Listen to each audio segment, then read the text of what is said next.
Buenos días, nos encontramos nuevamente para revivarnos con la palabra del Señor. Llegamos ya a la mitad de la semana y continuamos con nuestro estudio del Nuevo Testamento, nuestro estudio del Evangelio de Mateo. Hoy nos corresponde estudiar el capítulo número 14. Recordemos que Juan el Bautista, que también era primo de Jesús, se encontraba preso. Ahora nos va a narrar un episodio muy triste acerca de la vida de este hombre de Dios, quien fue con el poder del Espíritu Santo a preparar el camino para el Mesías. Antes de nuestro estudio, empecemos en oración. Oh Padre Celestial, te damos gracias, Señor, por este nuevo día. Gracias, Señor, por las bendiciones. Gracias, Señor, por la vida, porque a pesar de las dificultades, nosotros estamos seguros en tus manos. A pesar, Señor, que en este mundo sufrimos aflicción, a pesar que no estamos libres de la muerte, libres, Señor, del valle de la angustia, Señor, sabemos que la seguridad principal que tú nos das es la vida eterna. Que hoy caminemos contigo, que hoy sea día de salvación. Vamos a estudiar tu palabra, pedimos tu Espíritu Santo, Señor, en el nombre de Jesús. Amén. Amén. Así empezamos con nuestro estudio de hoy.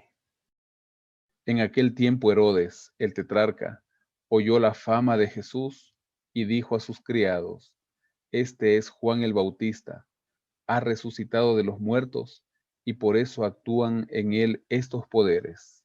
Herodes había prendido a Juan, lo había encadenado y metido en la cárcel por causa de Herodías, mujer de su hermano Felipe, porque Juan le decía: no te está permitido tenerla, y Herodes quería matarlo, pero temía al pueblo porque tenían a Juan por profeta. Pero cuando se celebraba el cumpleaños de Herodes, la hija de Herodías danzó en medio y agradó a Herodes, por lo cual éste le prometió con juramento darle todo lo que pidiera. Ella, instruida primero por su madre, dijo: dame aquí en un plato la cabeza de Juan el Bautista. Entonces el rey se entristeció, pero a causa del juramento y de los que estaban con él a la mesa, mandó que se la dieran y ordenó decapitar a Juan en la cárcel. Trajeron su cabeza en un plato, se la dieron a la muchacha y ella se la entregó a su madre. Entonces llegaron sus discípulos, tomaron el cuerpo, lo enterraron y fueron a dar la noticia a Jesús. Herodes creía que Jesús era Juan el Bautista resucitado. Es necesario que nosotros sepamos que cuando caminamos con Dios, cuando hacemos la obra del Señor, aún así es posible que pasemos por el valle de la aflicción y la muerte. El Señor no dijo que caminando con Él íbamos a ser librados de la tribulación, a ser librados de la muerte.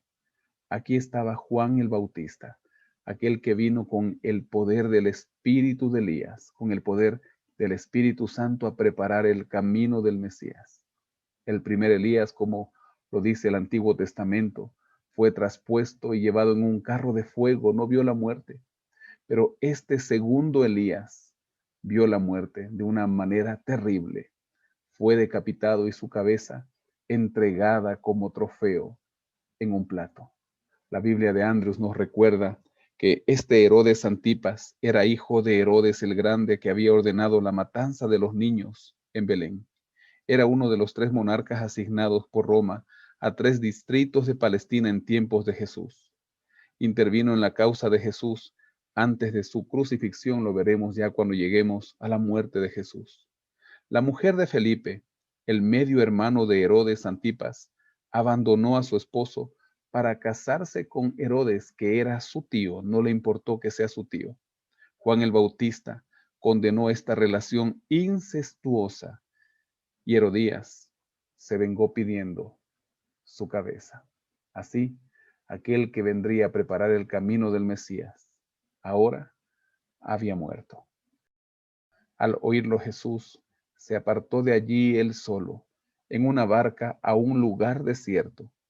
Cuando la gente lo supo, lo siguió a pie desde las ciudades.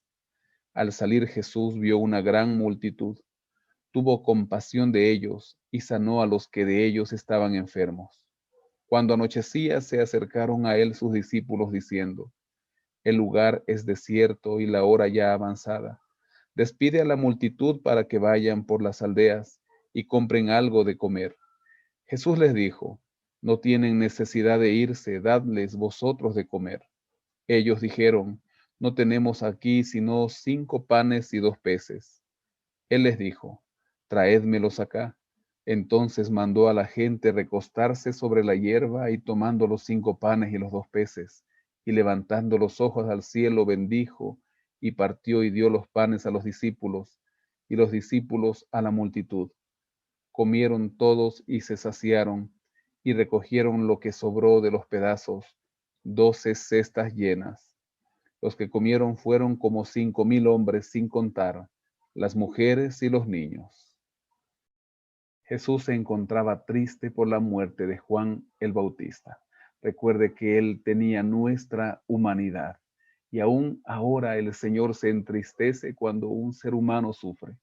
Él se va a un lugar desierto cruzando en una barca. La gente se entera que estaba allá y lo siguen. Después de haberles predicado, después de haberlos sanado, la gente tenía hambre, y ahora el Señor pide a sus discípulos que les den de comer. Este milagro que hizo Jesús, la alimentación de aquellos 5,000 hombres, sin contar las mujeres y los niños, es el único milagro que está narrado en los 4 evangelios, pues lo veremos más adelante en Marcos, en Lucas y en Juan.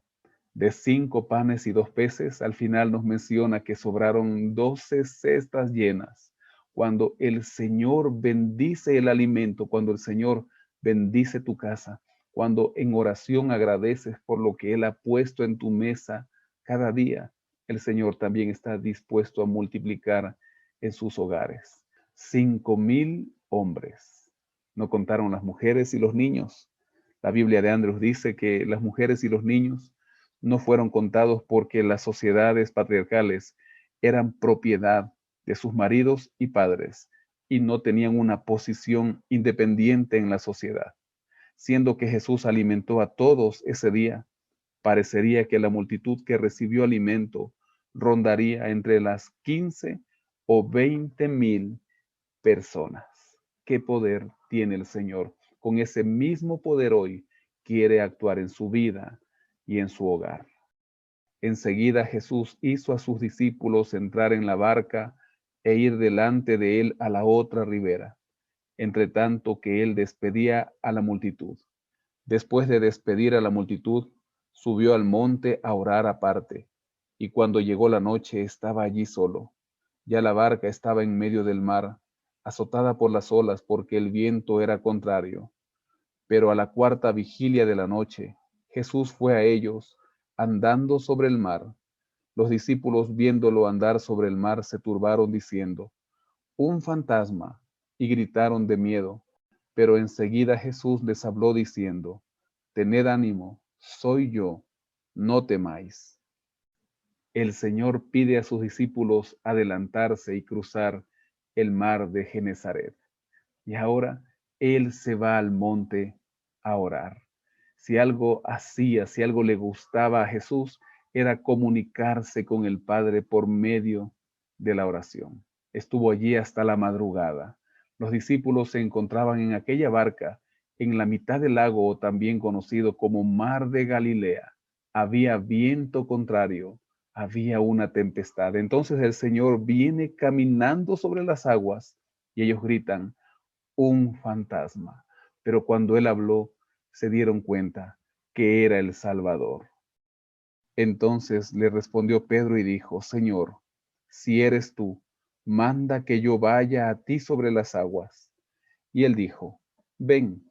Y descendiendo Pedro de la barca, andaba sobre las aguas para ir a Jesús. Pero al ver el fuerte viento tuvo miedo y comenzó a hundirse. Entonces gritó: Señor, sálvame. Al momento Jesús extendió la mano y lo sostuvo y le dijo: hombre de poca fe, ¿por qué dudaste? En cuanto ellos subieron a la barca, se calmó el viento, Entonces los que estaban en la barca se acercaron y lo adoraron diciendo: verdaderamente eres hijo de Dios. Pedro, con su temperamento sanguíneo, siempre estaba adelante queriendo sobresalir. Y aquí le pide: maestro, yo también quiero andar sobre el mar. Y el Señor le acepta y le dice: ven. Pedro empieza a caminar sobre las olas, pero enseguida, al dudar, se hunde y enseguida grita: Señor, sálvame. En nuestra humanidad siempre estamos tendientes a dudar, siempre estamos tendientes a desviar nuestra mirada del Maestro. Y en ese momento nos hundimos. Pero el Maestro, con su amor y misericordia, extiende su mano, nos toma, nos abraza y nos lleva de vuelta a la barca. En ese momento todos lo adoraron y mencionaron: verdaderamente eres hijo de Dios. Terminada la travesía, llegaron a tierra de Genezaret. Cuando lo reconocieron, los hombres de aquel lugar enviaron noticia por toda aquella tierra alrededor y trajeron a él todos los enfermos y le rogaban que los dejara tocar solamente el borde de su manto, y todos los que lo tocaron quedaron sanos.